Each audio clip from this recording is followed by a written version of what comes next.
Hello everyone, I am CorporateNapps and welcome back to my channel.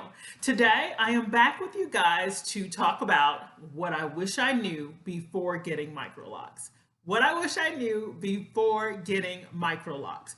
As you know by now, if you've looked at my previous videos, I do have what are considered braid locks or locks that were started with tiny braids, and overall they fall under the micro locks category. These are not sister locks, okay? So just wanted to put that out there. So before I get started, just remember to subscribe and of course hit that little bell so that you'll be notified whenever I complete or upload a new video. So let's jump right in. I do have my notes with me, so you will see me looking down periodically. And this will be sort of a hodgepodge of sort of the pros and cons. And I guess I should say those things that are on the positive side as well as can be seen as negatives or things that it just would have been good to know overall when you're dealing with microlocks or the onset of getting microlocks. So I'll just jump right in. Versatility. Versatility is probably the biggest one. Had I known beforehand, and as they say, you don't know until you experience it. Had I known beforehand how versatile microlocks would be, I probably would have gotten them a lot sooner. I do believe that all forms of locks can be versatile, but with microlocks from the very beginning, I found that they were very versatile. I could put my hair in buns. I could, from the very first day, I could put in a ponytail. I could do an updo. Anything that I wanted to do to my hair, I was really able to do it as if it were loose hair, loose natural hair or loose relaxed hair. So the versatility is probably the number one thing.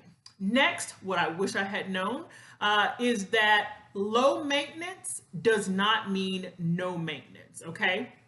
So a lot of people, whether it's micro locks or regular locks, they assume that locks mean you don't have to maintain your hair. That is not the case. With any form of locks, unless you are free forming, and free forming is not for the tiny locks because of breakage, obviously, but unless you are free forming, there is some form of maintenance that has to be done to your locks. Obviously, for cleanliness, you want to wash. Obviously, for if you're looking for styling, there are things that you will have to do. But low maintenance does not mean no maintenance. You do have to do things to keep the hair clean, of course. You have to do things to maintain a certain look or style if you opt to style your hair, all of those things. So low maintenance does not mean no maintenance. The other item is tenderheadedness. Now, this is not for everyone. When I was relaxed and loose natural, I did not see myself as being tenderheaded. I had no problem doing anything to my hair. My scalp did not disagree with a whole lot of things.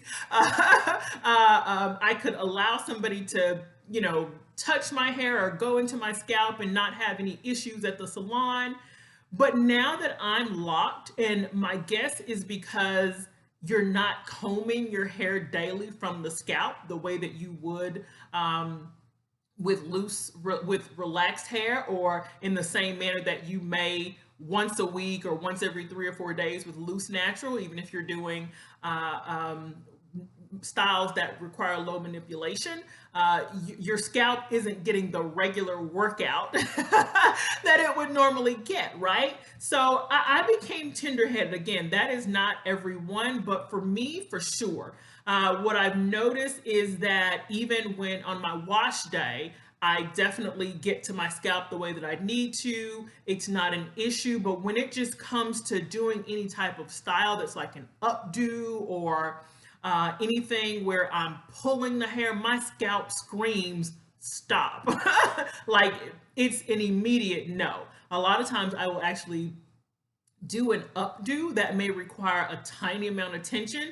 By the time I get out of the door good, it's down. I can't take it. So for me, the tenderheadedness. It'd be interesting to know if others are also experiencing that. Gray hairs. Now, for those of you who happen to be of a certain age like myself, this is one that I was not expecting. So when I was relaxed and loose natural, my gray hairs were not as obvious. Now, keep in consideration that, take into consideration that at that time I was younger. So, but I did have gray hair. I'm actually one of those oddballs who started seeing gray hair when I was like 16 years old, but they were sporadic. I may have had like 2 or 3 that were visible to me, right? And so over the years, obviously they've multiplied, and so and so I've noticed that with my locks, you just can't hide them, unless you're doing some form of coloring. They stick out like a sore thumb. I always hear people say that gray hairs are wiry and you can't hide them. Well, with locks, it is very much so the case. It's like they have nowhere to go. Everything else can be laying down perfectly, and those grays will be like, "Hey, how you doing? I'm here today. What you gonna do about it?" So that is another one. The gray hairs are there and visible from afar. Lint. Lint is not an automatic thing. That's probably the next one. Lint is not an automatic thing. So let me clarify. You cannot avoid all lint. It's not going to happen, right? You can't avoid lint no matter what's happening. If you're walking through whatever outside, there's also dust in the house. It's impossible to keep your house dusted every single day to where there's no debris flying around. It's just the nature of dealing with stuff with material, right? And so, or dealing with just dust in the air and from the floors. So I say lint is not automatic to mean the buildup of lint in your hair is not automatic. One of the things that I do to combat lint, and some people, feel like, okay, I have locks, I'm gonna have lint, oh well.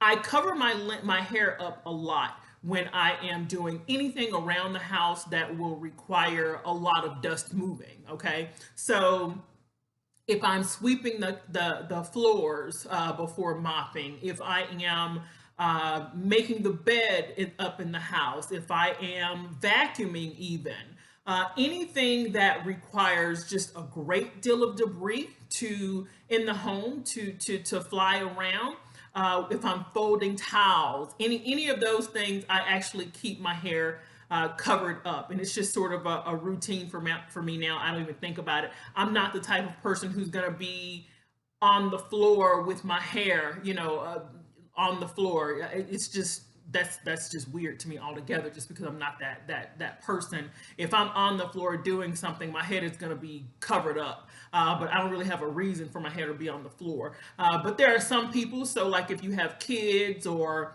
you're playing with a dog or an animal in the house, you may be on the floor and more prone to have your hair or your head actually on the floor.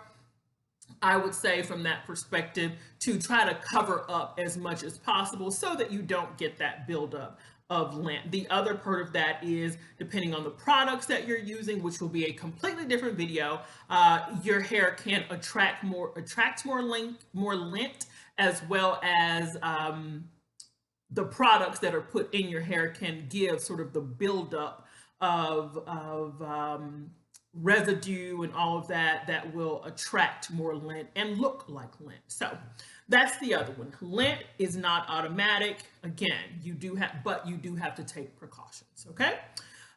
Let's see.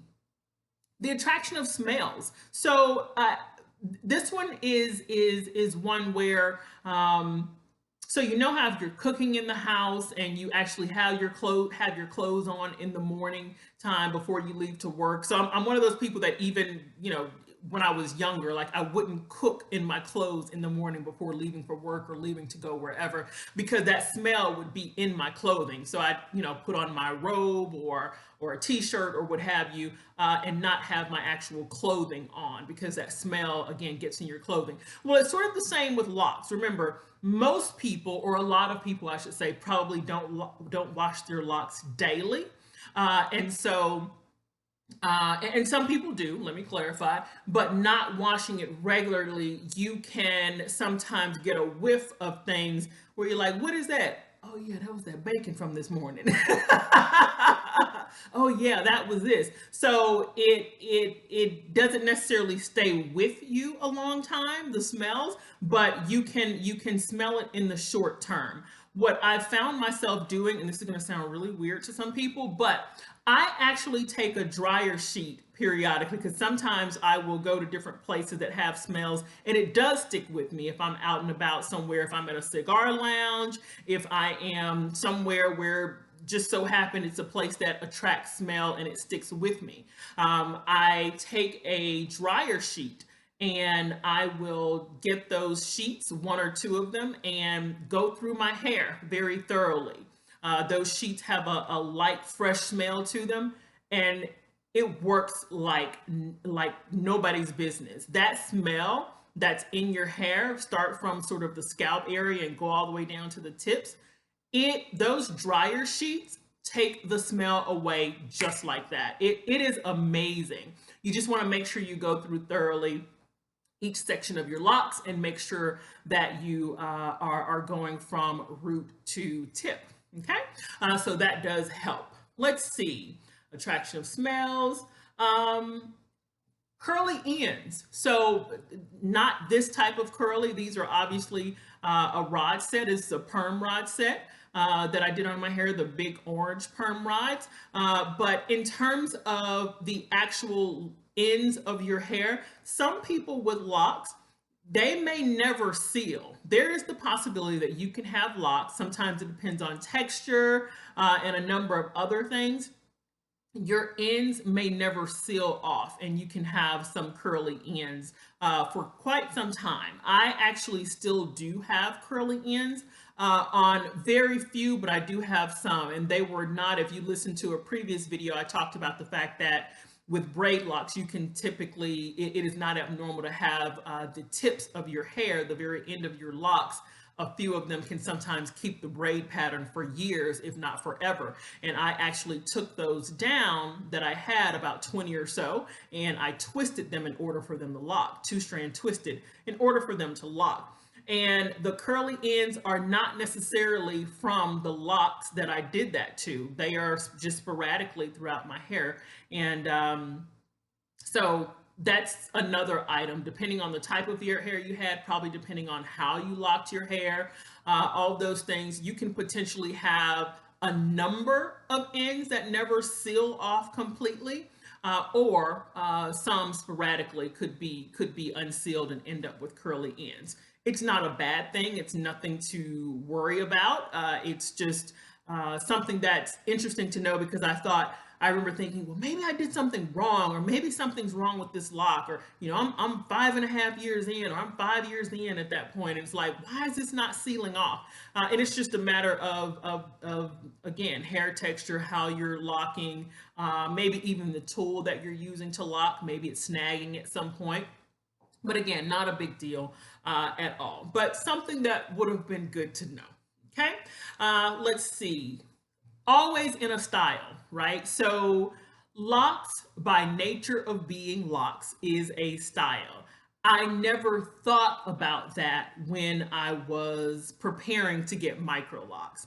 Locks are an automatic style in that you can wake up, not do anything to it in terms of styling, in terms of curls or braid outs or twist outs or updos. You can wear it straight and flat like it's just been washed, and it's a style. It is inherently a style. And so that's something nice to have, but something that had I just kind of thought through it during the process of getting locks, it would have been good to just kind of say, okay, I can wake up and my hair is done, right? I don't have to manipulate it. I think you've heard me say in previous videos that I do prefer my hair to be in a particular style that's like this, with the curls or any other type of curls outside of perm rods. But I've used flexi rods, and of course doing braid outs, and as I mentioned, twist outs. That's just a preference, but you don't have to if you don't want to take the time to style.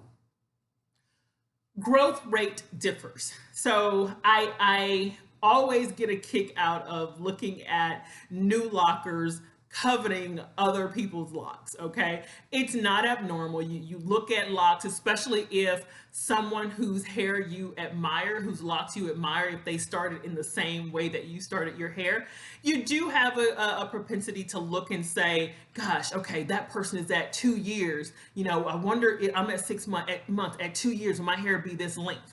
At 2 years, will my hair be this big? Or, you know, all of those things. It's not abnormal to do.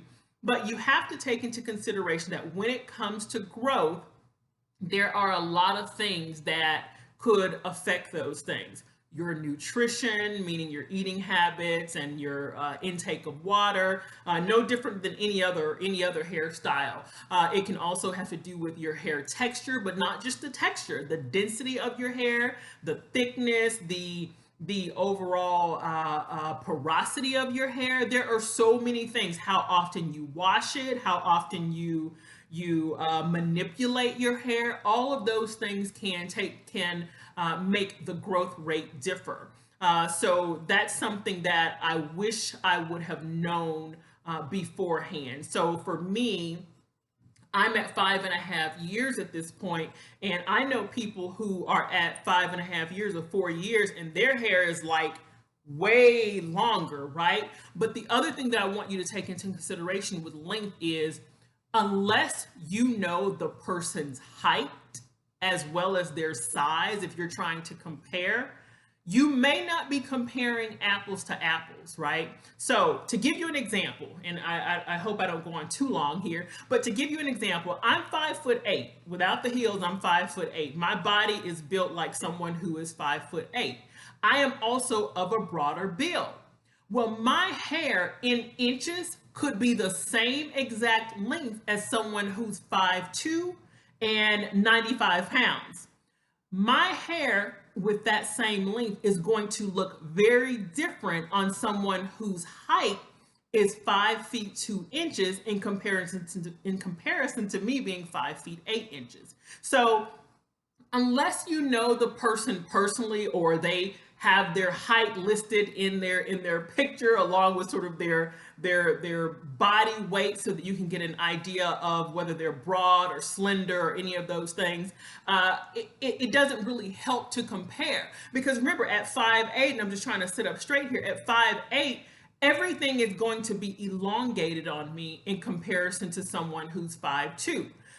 For lack of a better way of putting it, usually the head is going to be longer. The head may even be bigger. The neckline is going to be longer. The shoulder width, and from the shoulder down to the torso, and the torso down to the bottom, is going to be more elongated. So someone who has a more compact stature, their hair is naturally going to look very long, because whereas I may be taking up this much length, right? This much length, they may be taking up this much, right? And so their hair is gonna possibly grow at the same rate, but going to look a lot longer. I hope that makes sense. I liken it to wearing a necklace as a prime. This is a prime example, wearing a necklace.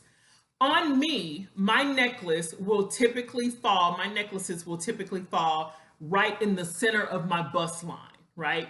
It will typically fall right in the center of my bust line. It's a natural place for longer necklaces to fall on me. If I were 5'2", this same necklace would possibly fall to my belly button, if not longer. So it again has to do with how much space is in between someone's body, if you will, or how much is taking up, how much space is being taken up, in order to understand the length and how it falls. So don't just look at a picture and say, oh my God, this person started at the same time that I started and their hair is 4 inches longer than mine. They could possibly be 3 to 4 inches shorter than you, right? And so it's gonna fall differently. Whereas your hair may be falling at your shoulder line, it may be falling closer to their boob line. So take that into consideration. Let's see. The other thing is back to growth per lock. So I know that I had the assumption, which is really crazy, I had the assumption that my locks would all grow the same length at the same time. The reason I say that it's really crazy is because my hair has never grown like that. I have always had, during my relaxed days, during my loose natural days, my first set of larger locks, my locks have always, or my hair has always grown faster in the back. Okay, as they say, business in the front, party in the back, the whole mullet thing. I've always had that, even when I had what was considered the perfect bob in my college days, early 20s, and sometimes my early 30s. I would always have to have my stylist cut my back regularly in order to have sort of that even look. No matter how often I went to the salon, no matter how often I got my hair cut, they would automatically, or she would automatically have to cut my back so that I wouldn't have, if I wanted it to remain in that sort of perfect bob from the front all the way to the back. So no different here. You can definitely see it with the curls. My locks in the front, of course, are shorter as you get towards the back. And one day I will do a picture for you guys, or do a video with my hair as I've just washed it, so that you can see it completely straight. That'll give you a better idea of the length and all of that. My back actually falls well below the bra line. It falls well below the bra line, which you would never really know because I have the shortness towards the front, and of course the curls make it look a bit shorter as well. So the growth per lock can differ. You may still have that hair growing shorter in the front and long in the back, or if you're someone who had what I've always wanted, hair that grows longer in the front in comparison to the back, you know, they always say you want what you don't have, then that may also be the case with your locks. Okay, not a bad thing. You have the option to cut it and style it however you want, or you have the option to let it fall the way that it falls, and keep going and look just as good. Okay. The next item is what I wish I had known, is ensuring that you don't put stress on your edges. Okay, the perimeter of your hair is important. I don't care what style you're in, whether it's relaxed or loose natural. One of the worst things for me to see is people walking around with no edges, because I just don't understand it. I'm like, there is no style that's worth not having edges, right? And so what I've noticed about having locks is because of that tenderheadedness that I spoke with you about. I am very careful about the stress that I put on my hair for updos, the stress that I put on my hair if I'm doing anything other than letting it hang down. Even in how I tie my hair up at night, it's important that you're doing it in a way to where you are not adding extra stress on your edges. So yeah, the stress on the edges, you can have the same issue with locks as you have with loose natural hair, as well as relaxed hair. You just don't want to put a lot of stress on it. But what's even worse with locks is when there's too much stress on a lock or on a certain area, sometimes the entire lock will pop. And so you don't want to walk around with big gaps of hair missing because you put stress on your edges or on your locks. Okay. And the last item is the fact that you may have to combine some locks. There are times that you can be doing everything right with your hair. There could be, and sometimes not, right? It could be the way that you're doing your rotation, or you're retightening your hair. It could be a medication item and it's affecting a certain area of your hair. It could be a stress item and it's internal stress and it's affecting a certain area of your hair. And the locks may become weak or too thin, or one or two may become too weak or too thin. Don't be afraid to combine those locks. You obviously want to get to the root of what the issue may be so that it doesn't continue in the locks, you know, in that whole area, don't get so weak that they end up snapping off. But that can happen. You can sometimes have to combine locks, you know, no real fault of your own.